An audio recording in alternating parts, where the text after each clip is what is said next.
જે ડેમોની અંદર ડૂબી ગયેલી છે જમીન, ઈસર ડેમ, લાઠી ડેમ અને આંબલી ડેમમાં 201 જેટલા ખાતેદારોની જમીનો ડૂબાણમાં ગયેલી છે.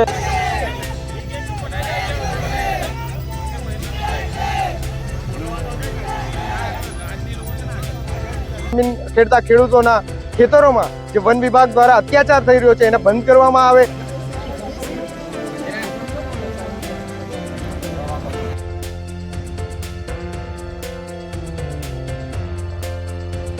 માંડવી સુગરમાં ખેડૂતો, મજૂરો અને ટ્રાન્સપોર્ટરોના જે પૈસા આપવામાં નથી આવ્યા એને સત્વરે આપવામાં આવે અને માંડવી સુગરનું ખાનગીકરણ રદ કરવામાં આવે. આ સમગ્ર મુદ્દાઓને લઈને અમે એક જળ જંગલ જમીન સંરક્ષણ યાત્રા કાઢી.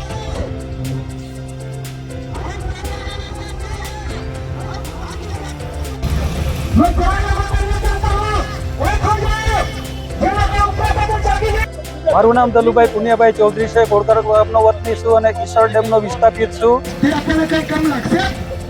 કઈ કામ ના લાગે. દીપડા ચિત્તા તો માણસોને ખાઈ જાય છે અને ત્યાંનું આપણે સંરક્ષણ કરે. આ તો કેવો ન્યાય છે, આ તો કેવો ન્યાય છે. બચાવ્યું હાઈવે 56 જેવા પ્રોજેક્ટો મૂકેલા છે, દીપડા રેસ્ક્યુના જેવા પ્રોજેક્ટો મૂકેલા છે, જેમાં હજુ પણ જમીનો સંપાદન થવાની છે.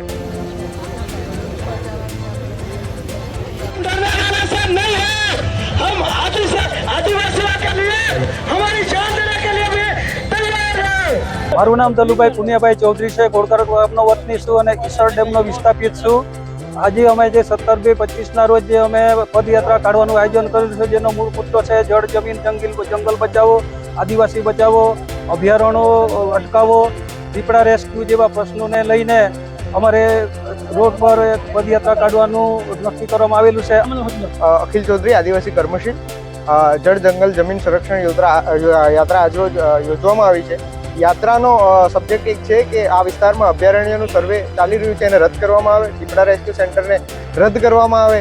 આ સાથે સાથે આંબલી, લાઠી અને ઈસર ડેમના વિસ્થાપિતોને જે નામદાર ગુજરાત હાઈકોર્ટે જમીનના બદલામાં જમીન આપવામાં આવે એવું કીધું છે, તો એમને સત્વરે જમીનના બદલામાં જમીન આપવામાં આવે. હાઈવે નંબર 56ના જે પ્રોજેક્ટ છે આ વિસ્તારમાં એને રદ કરવામાં આવે. ઉકાઈના વિસ્તારના જંગલ જમીન ખેડતા ખેડૂતોના ખેતરોમાં જે વન વિભાગ દ્વારા અત્યાચાર થઈ રહ્યો છે એને બંધ કરવામાં આવે. માંડવી સુગરમાં ખેડૂતો, મજૂરો અને ટ્રાન્સપોર્ટરોના જે પૈસા આપવામાં નથી આવ્યા એને સત્વરે આપવામાં આવે અને માંડવી સુગરનું ખાનગીકરણ રદ કરવામાં આવે. આ સમગ્ર મુદ્દાઓને લઈને અમે એક જળ જંગલ જમીન સંરક્ષણ યાત્રા કાઢી છે અને આ સંરક્ષણ યાત્રા આ તમામ મુદ્દાઓના ન્યાય માટે નીકળેલી છે. એટલે તમામ વિસ્તારના લોકો આમાં ઉપસ્થિત થયા છે, જેને લઈને અમે રજૂઆત કરવા જઈ રહ્યા છે. આગામી દિવસોમાં જો આ રજૂઆત પર ધ્યાન નહીં આવશે તો અમે પગપાળા ચાલીને ગાંધીનગર જવાની પણ તૈયારી કરી રહ્યા છે.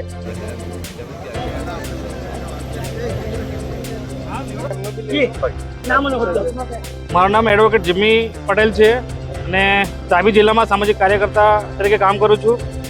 ઘણા વર્ષોથી અમારા આદિવાસી સમાજે જંગલ જમીનને સરકારશ્રીને સોંપણી કરેલ છે. ઈસર ડેમ હોય કે ઉકાઈ ડેમ હોય કે ઘણા બધા ડેમો હોય, જેમાં જમીનો સરકારને ખુશેથી આપેલી છે અને સરકારની વિકાસમાં ફાળો આપેલ છે.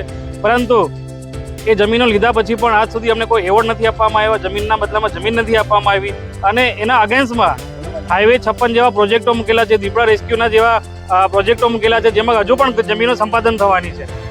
હવે વર્ષો પહેલાં લીધેલી જમીનનો જ હજુ એ લોકોએ ન્યાય નથી આપ્યો અમને, તો અત્યારે જે જમીન સંપાદન થવાની તેમાં શું ન્યાય આપશે? અને ભૂતકાળમાં જે જમીન સંપાદન થયેલી છે તેમાં હાઈકોર્ટમાં જજમેન્ટ આપ્યું છે કે જમીનના બદલામાં તાત્કાલિક ધોરણે આદિવાસી સમાજને એની જમીન ફાળવીમાં આપવામાં આવે, પરંતુ એનું અમલીકરણ આજ દિન સુધી થયું નથી. એટલે આજ રોજ અમે માંડવી સુધી માલદા ફાટાથી પગપાળા રેલી કરીને આ જે હાઈકોર્ટનું જજમેન્ટ છે એનું અમલીકરણ કરવા માટે તંત્રને રજૂઆત કરવા જવાના છે. સાથે સાથે જ્યાં સુધી આ અમલીકરણ ના થાય ત્યાં સુધી બીજા બધા પ્રોજેક્ટો રદ કરવામાં આવે.